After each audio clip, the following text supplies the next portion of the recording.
جامي بونسوار. بونسوار حبيبة قلبي، يا هلا.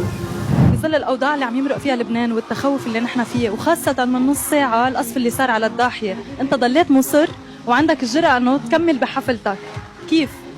عكس كل ما يقال، نحن جيل الحرب، وأنا كفنان مخلوق لهي الأوقات مش لأوقات الفرح بس.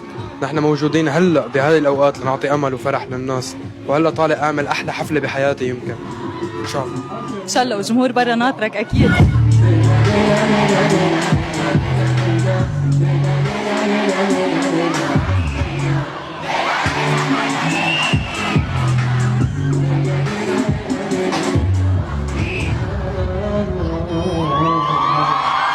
على السوشيال ميديا في فيديو راح فايرل لبنت تركها حبيبها بسبب الشامي، شو تعليقك على الموضوع؟ كيف الناس بتعبر وكيف بتتعاطى، شو لغة الحب تبعها لتقدر تتعامل مع المشاعر بخصوص فنانها المفضل، هي ما في إنسان فيه يتدخل فيها. كلياتنا نحن بفترات معينة من حياتنا، كبار أو صغار أو بأي عمر، تأثرنا بشخصيات يمكن فنية ويمكن ما بعرف، أي حدا بالعالم ممكن يكون أثر فينا. كيف منعبر له كمان هي شغلة بتخص الإنسان نفسه، بنبسط فيهم وبحبهم كيف من كان. آخر أغنية لإلك كانت وين؟ هالغنية شو بيميزها عن باقي الأغاني؟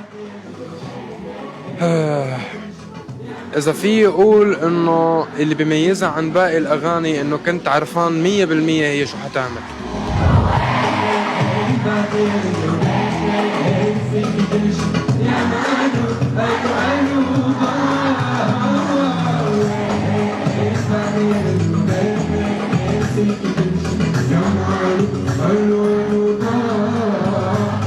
كنت متأكد إنه حتتفوق بلغة الأرقام عم بحكي هلا، كنت عارفان إنه حتتفوق على كل شيء عملته قبل والحمد لله. نجحت رؤيتي أو حققت رؤيتي. كتار بيستغربوا اللهجة وبيستصعبوا الكلمات، بس إحساسك بيوصلهم. معقول شي مرة تغني بالطريقة اللي تعودوا عليهم يسمعوها من باقي الفنانين؟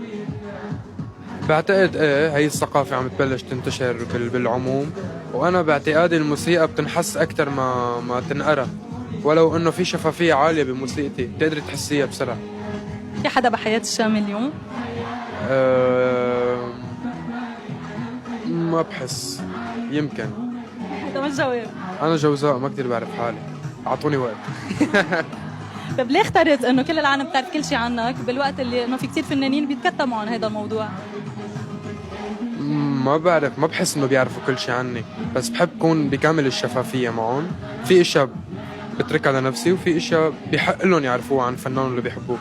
شيء هيك عبالك تقلنا اياه لانه العالم ما بتعرفه عنك؟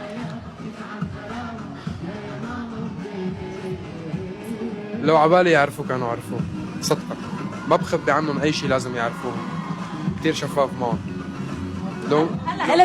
لو مالي شفاف معهم، لو ما بحبهم ما بكون موجود هلا لحتى اطلع اعمل لهم هي الحفله بهي الظروف الاستثنائيه. شو اجدد اعمالك؟